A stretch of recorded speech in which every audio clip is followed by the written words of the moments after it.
মা, তোমার বয়স বেশি হলেও তোমার ভেতরে এখনো অনেক টাইট, আমি একটু করলে আর পারব না। মা, তোমার ভিতরে এত গরম কেন? আমার এটা তো পুড়ে যাবে। তোমার ভিতরে কি পানি ছেড়ে দিব? আমার কলিজার বন্ধুরা, তোমাদের জন্য নতুন আরো একটি সত্য ঘটনা নিয়ে এসেছি। আর তা ও আবার আপন ছেলে। 3 মাস ছেলের সাথে প্রেম করলাম, তারপর বিয়ে করে বাসর করলাম। ভিডিওটি মন ভরে শোনো, আমি গ্যারান্টি দিলাম পানি ধরে রাখতে পারবে না। তার আগে হেডফোন লাগিয়ে নাও। বেশি কথা না বলে মূল ঘটনায় যাই। বন্ধুরা, আমার নাম নীলিমা মুখার্জি, বয়স 40 বছর। স্বামীর নাম নীলকান্ত মুখার্জির, বয়স 50 বছর। আর আমার ছেলের নাম নীলেশ মুখার্জির, বয়স 26 বছর।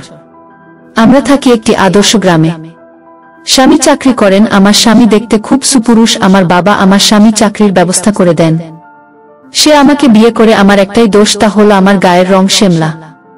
আমাদের বিবাহিত জীবন 20 বছর ভালোই চলছিল, কিন্তু সমস্যা হলো স্বামী বদলি হওয়ার পরে স্বামী শিলিগুড়ি থেকে কলকাতা বদলি হয়ে আসে। তারপর সে লুকিয়ে দ্বিতীয় বিবাহ করছে, যেটা আমি ও আমার ছেলে জানতে পারি কিছুদিন পর। স্বামীর সাথে আমার তুমুল অশান্তি শুরু হয়। সে বাড়িতে খুব কমই আসে, কিন্তু আমার ছেলের কাছে আমাদের চলার মতো টাকা পাঠিয়ে দেয়। আমি ছেলের কাছে এই নিয়ে অনেক দুঃখ করি। তোর বাবা এরকম বেইমানি করতে পারলো? আমি একটু শান্ত প্রকৃতির মহিলা, তার স্বামীর সব অন্যায় মুখ বুঝে সহ্য করে যাচ্ছি। 6 মাস হয়ে গেল স্বামীর বদলি হয়ে এসেছেন, কিন্তু আমরা তার কুকর্ম জানার পর আসে বাড়িতে রাত কাটাইনি। মাঝে মাঝে আসেন, কিন্তু থাকে না, টাকা দিয়ে চলে যান। এতে আমি আমার ছেলেকে শুধু বলি, তুই একটা কিছু করতে পারলে ওর টাকা আমি খেতাম না। আমার ছেলে নীলেশ অনেক চাকরির পরীক্ষা দিয়েছে, কিন্তু কোনো চাকরি হচ্ছে না। একদিন নীলেশ চাকরির খোঁজে বেরিয়ে গেছে। আমাকে বলে গেল, মা, আজ যদি কোনো সাধারণ চাকরিও পায় তা করবে। ইতিমধ্যে আমার ছেলের কাছে পোস্ট অফিস থেকে একজন লোক চিঠি নিয়ে এসেছে। সে বাড়িতে পৌঁছাতে আমি তাড়াতাড়ি নীলেশকে ফোন করে বাড়ি আসতে বললাম।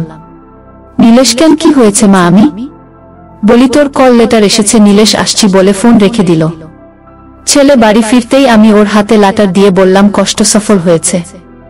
নীলেশ বলল, মা, কি আনন্দ, চাকরির কাছাকাছি বাড়ি থেকে যেতে পারবো। আমি বললাম, ভগবান আমাদের মুখের দিকে তাকিয়েছে। নীলেশ বলল, মা, 10 জুলাই যোগ দিতে হবে। আমি বললাম, আর তো মাত্র 2 দিন বাকি। নীলেশ বলল, বাবাকে জানাবো কি বলো? আমি বললাম, না, ওকে জানাবি না। নীলেশ বলল, ঠিক আছে মা, তুমি যা বলবে তাই হবে। 2 দিন পর নীলেশ চাকরিতে যোগ দিল।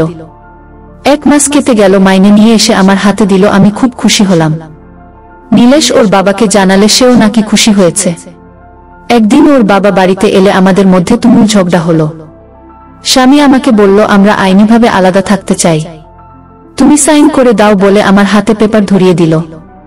আমি তখন ছেলেকে বললাম, তোর বাবা বলছে, এখন তুই বল আমি কি করব। নীলেশ বলল, সই করে দাও, দরকার নেই বাবার। আজ থেকে তুমি আর আমি থাকব। এই বাড়িকার বাবার কি?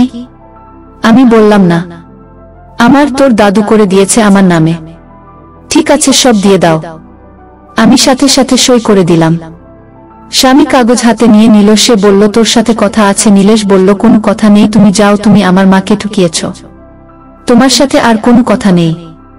ছেলের কথায় সে রেগে চলে গেল, আর আমি বুক ফুলিয়ে কাঁদতে লাগলাম। নীলেশ আমাকে সান্ত্বনা দিয়ে বলল, চিন্তা করছো কেন, আমি তো আছি।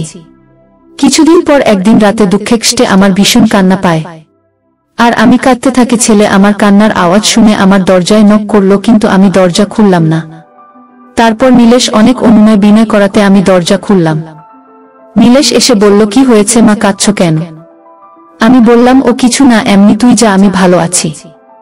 নীলেশ বলল, না মা, আমায় সত্যি করে বলো। আমি বললাম, কি বলবো, তোর বাবা আমাকে এভাবে ঠকালো, আমার একটাই দোষ, আমি কালো। নীলেশ বলল, কে বলেছে তুমি কালো? তোমার মতো কয়জন আছে, তুমি নিজেকে কালো ভাববে না। আমার না অনেক ভালো সুন্দরী রং, সামান্য কাল থাকলে সে দেখতে ভালো। মা, তুমি সত্যি অনেক সুন্দরী, একদম বাবার কথা ভুলে যাও। আমি তো আছি। আমি বললাম, সে তো বুঝলাম, কিন্তু সবাই ভাবে আমার দোষ, তাতেই তোর বাবা ছেড়ে চলে গেছে। নীলেশ বলল, লোকেরা কে কি বলে সেটা আমার জানার বিষয় না। আমার মা কেমন আমি জানি, আমার মায়ের মতো ভালো না আর কেউ নেই। আমি তোমার ছেলে, তাতেও আমি গর্বিত।